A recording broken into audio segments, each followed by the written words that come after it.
마켓 주민입니다. 조금 전 말씀드린 것처럼 이제 애플이 자율주행차 카드를 다시 꺼내들면서 국내 관련주들이 주목을 받고 있는데요. 자율주행 관련주 어떤 것이 있는지 집중 분석합니다. 아라 FA 이재준 대표님, 정경민 변리사님 두 분 함께합니다. 어서 오십시오. 예, 이재준 대표님, 예, 애플의 사실 자율주행차 얘기는 뭐 잊을만 하면 한 번씩 또 나오는데요. 실제로 이번에는 좀 하는 것인지 자율주행 글로벌 현황은 어떻게 진행됩니까? 네, 일단 애플카 관련해서 사업을 추진하고 있는 이 프로젝트인 애플은 이 타이탄을 현재 운영을 하고 있는데요.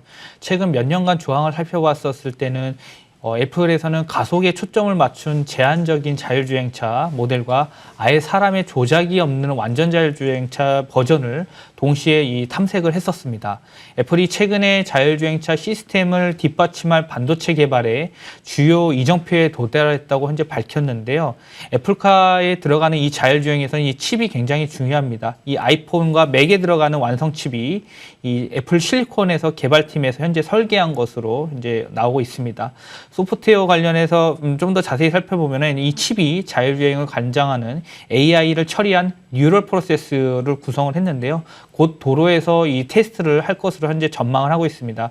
원래 애플은 자율주행 관련해서 이 내부적으로는 5년에서 7년 정도 애플카 상용화에 대한 부분들을 한 7년 정도 가까이 잡았는데 다시 이번에 개발 일정을 앞당겨서 2025년에 자율주행 출시 목표를 세우고 있다는 부분이 나왔습니다. 아무래도 개발의 진척도가 지금 빠르게 지금 나타나고 있다라고 네. 좀 보시면 될 것 같은데요. 다만 일정이 아직까지는 유동적인 부분이 있기 때문에 목표를 맞추지 못할 경우에는 출시 일정을 또 연기할 수도 있다라는 부분들이 있고요. 또한 미흡한 자율주행 능력을 갖춘 이 자율주행차가 나올 수도 있다라는 시장의 우려도 현재 제기가 되고 있습니다. 블룸버그에서는 아직까지 자율주행 관련해서 미온적인 태도를 보여주고 있는데요. 구글이나 테슬라, 우버 등 대형 IT 기업까지 현재 뛰어들어 치열한 기술 경제 개발을 현재 이루어지고 있으나 아직까지는 상용화 시점에 대한 부분들을 판단하기에는 좀 이른 것 같다라는 부분이 이제 시장에서 나오고 있는 부분이다라고 보시면 될 것 같습니다.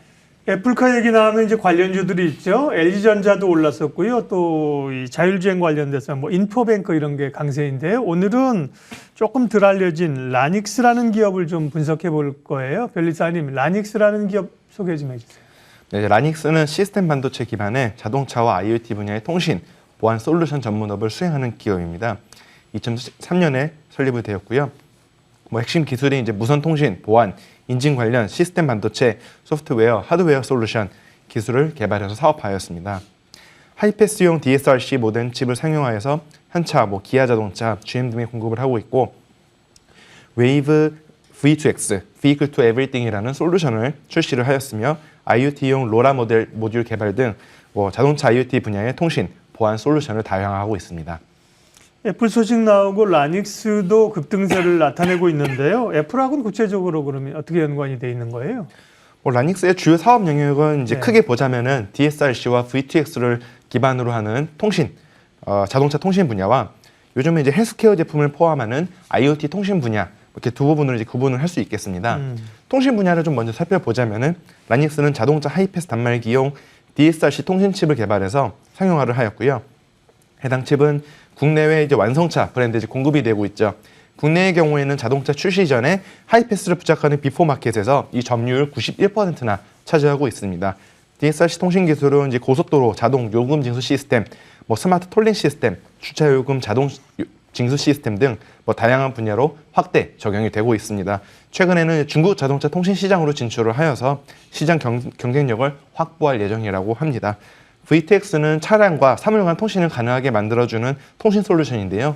구체적으로는 라닉스는 이제 자율주행 자동차 핵심 기술인 IEEE 802 11페이지에 있는 표준의 5.9GHz 웨이브 차량 사물 통신 통합 솔루션을 개발을 한 바 있고요. 아직은 기술 검증이나 사업화를 위한 서비스 개발 쪽은 초기 단계라고 하고 있습니다. IoT 분야를 좀 더 살펴보자면은 저전력 장거리 무선 통신망, 통칭하자면 요즘 로라라고 이렇게 부르고 있는데 통신 보안 솔루션 플랫폼을 개발을 하였고 로라 원천 기술을 보유한 샘테크와 기술 제휴를 통해서 보안 솔루션을 강화시킨 바 있습니다. 최근 이제 무선 통신, 센싱, 보안 기술을 통해서 IoT 사업과 유무선 네트워크, 스마트 헬스케어 사업, 보안 솔루션 쪽으로 사업을 확대를 하고 있고 MPERS라고 해서 스마트 헬스케어 사업 쪽으로도 서비스를 제공을 하고 있습니다. 아직 개발을 완료해서 제대로 매출을 올리고 있는 부분은 DSRC 통신칩인 MAAT 제품 라인 뿐인데요. 매출 비중이 무려 99%에 달하고 있습니다. 애플카의 수혜주로 라닉스가 떠오른 것은 이제 애플이 전기자동차를 만들게 되고 그 전기자동차에 뭐 현대차와 협업을 하겠다는 소식이 알려지면서 현대차의 DSRC 통신칩을 판매하고 있는 라닉스 역시 또 같이 떠오르고 있는 모양인데 저희는 뭐 그 자율주행 솔루션 관련해서 열심히 개발하고 있는 것은 맞기는 하지만 네. 아직 뭐 자율주행차 개발이 완료된 것은 아니고 뭐 통신칩이 납품될 예정이라거나 그런 소식이 들려온 것도 아니기 때문에 뭐 약간의 관련성은 있다라고는 볼 수 있지만 밀접한 관련성까지 보기는 조금 어렵다. 이 부분은 참조하셔야 되겠습니다. 대부분 그렇죠. 뭐 애플이 누구하고 확실하게 자율주행자 한다고 얘기한 적은 없으니까 수혜주로 기대감으로 일단 부각이 되는 거군요. 라닉스 지금 말씀하신 뭐 통신, 자동차, IoT 이런 게 있고요. 헬스케어 사업도 있어요. 예, 라닉스가 네. 이제 지난달에 소부장 뿌리기 대전이라는 곳에 참가해서 신제품인 MPERS와 제실 센서 이걸 선보인 바가 있는데요. 네. MPERS는 이제 미국, 유럽을 이제 노리고 있는 제품으로서 노약자를 위한 펜던트 형태의 응급 구조, 헬스케어 단말기입니다. 뭐 자동차 리모컨 크기로 긴급 통화, 위치 추적, 뭐 낙상 감지 이런 서비스를 4G나 5G 네트워크를 통해서 제공할 예정입니다. 제시 센서라고 하는 것은 이제 MM 웨이브를 이용해서 레이더 센서를 활용해서 순간적으로 움직이는 물체를 감지해서 신호를 출력하는 내용인데 뭐 안에 사람이 있는지 사람이 없는지 이런 걸 이제 판단하겠다. 이런 부분으로서 화재 발생했을 때 세대별로 이제 구조자의 유무를 판단을 해서 소방 방제 시스템에 전달하겠다. 이런 내용으로 보이고 있습니다. 헬스케어 한다니까 좀 뜬금없어 보이는데 다 관련이 있네요. 헬스케어 단말기를 통해서 통신을 통해서 안전이나 이런 것들을 워치를 하겠다는 겁니다. 라닉스의 재무 상황을 좀 살펴보죠. 이재준 대표님 아직까지 실적은 그렇게 눈에 띌만 하지는 않군요. 네, 그렇습니다. 현재까지 실적을 봤었을 때는 아직까지 성장성이란 수익성 측면에서는 아직 매력도가 있지는 않습니다. 네. 2020년 결산 기준으로 봤었을 때는 이 DSRC 칩에 대한 모듈이랑 제품 매출 성장이 소폭 있었는데요. 그래서 91억 원의 매출을 시현을 했습니다. 약 1% 증가를 했고요. 그러나 이 R&D 비용이 이제 증가로 인해서 판관비에 대한 부분이 증가하면서 확대되면서 2022년 영업이익은 마이너스 16억을 기록을 하였고요. 그다음 파생 상품 평가 손실 관련해서 신주인수권 발행을 했기 때문에 이 대가에 대한 전환 대가 때문에 파생 상품 평가 손실이 발생을 하면서 당기순 손실이 23억 원이 발생을 했습니다. 2020년까지는 재무 상황이 그랬고요. 2021년도 그렇게 좋지는 않습니다. 반기 매출액을 살펴봤었을 때는 글로벌 경기 회복세와 전방 산업에 대한 생산 증가 등으로 인해서 DSRC 칩 관련해서 매출은 9.9% 약 10% 증가한 49억 원을 기록했는데 매출액 영업이익률이나 매출액 순이익률이 각각 24%, 28% 손실을 기록을 했으며 재무 안정성 지표를 좀 살펴보니까 2021년 5월 달에 전환사채 발행을 했습니다. 결국은 전환사채 발행은 이제 부채로 잡히기 때문에 부채 규모가 확대되면서 부채 비율도 126%대로 증가를 했고 당연히 부채가 증가함에 따라서 자기 자본 비율도 44%로 하락하는 등 전반적으로 재무 안정성 지표는 현재 좋지는 않습니다. 그리고 3분기 실적 관련된 부분에서도 현재 매출액 19억, 영업이익 11억 적자를 지속하고 있고요. 이와 관련해서도 현금 흐름표를 좀 살펴보도록 하겠습니다. 현금 흐름표를 봤었을 때는 영업활동 현금 흐름은 크게 증가한 부분이 없습니다. 파란색 막대 그래프를 살펴보시면 되는데 2018년에 29억 원 현금 흐름이 발생하고 나서 계속해서 현금 흐름이 그렇게 좋지 않은 부분이 나는데 투자활동 현금 흐름 마이너스가 나오고 재무활동은 플러스가 나왔습니다. 그 이유는 결국 뭐냐? 부족한 운영 자금으로 인해서 사옥의 매입에 필요한 자금이 좀 들어갔다라고 보시면 될 것 같고요. 그리고 차입금을 조달하고 유상증자를 함에 따라서 결국은 투자활동 현금은 마이너스가 나온 거고 재무활동 현금은 플러스로 나왔다. 그래서 현금 흐름 자체는 현재 좋지 않다. 근데 다만 이 회사는 지금까지 계속해서 투자를 계속 진행을 하고 있다라는 부분은 있는 것 같습니다. 그렇기 때문에 언제쯤 턴어라운드가 되냐라는 부분들이 아마 큰 포인트가 투자 포인트가 될 수도 있다라는 부분들도 좀 보시면 좋을 것 같습니다. 예. 재무적으로는 이제 커가는 회사이기 때문에 그렇게 표면상은 안정적으로 보이진 않는데요. 전환사채 발행했다고 말씀하셨는데 CB 전환사채 이게 이제 주식으로 전환될 가능성이 항상 있잖아요. 여기도 이제 소위 물량 부담, 오버행 이슈가 있는 모양이죠. 예, 그렇습니다. 2021년 5월 10일 발행 결정을 네. 네. 했는데 전환가액이 11,487원이었습니다. 네. 그리고 나서 주가가 하락함에 따라서 이 리픽싱이 되죠.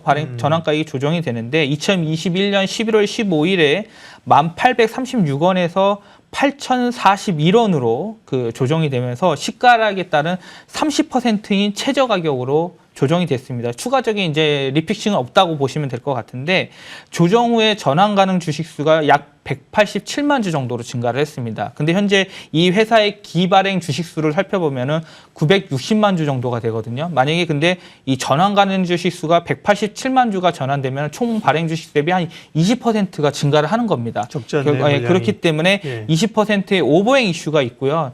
그리고 나서 전환 청구 기간이 언젠지도 같이 살펴봐야 되는데 2022년 5월 14일부터 2024년 4월 14일까지는 전환 청구 기간이다. 결국은 이 기간 내에는 수급적으로 물량이 오히려 전환될 수도 있기 때문에 만약에 주가가 올라가게 되면은 전환에 대한 니즈가 생기기 때문에 결국은 오버행 이슈에 대한 수급이 부담으로 작용할 수도 있다. 그렇기 때문에 내년에는 이 부분도 좀 검토를 해야 될 부분이다라고 보시면 될 것 같습니다. 기대감은 있는데 고민도 좀 되네요. 라닉스의 특허 현황도 좀 봐주세요, 변리사님.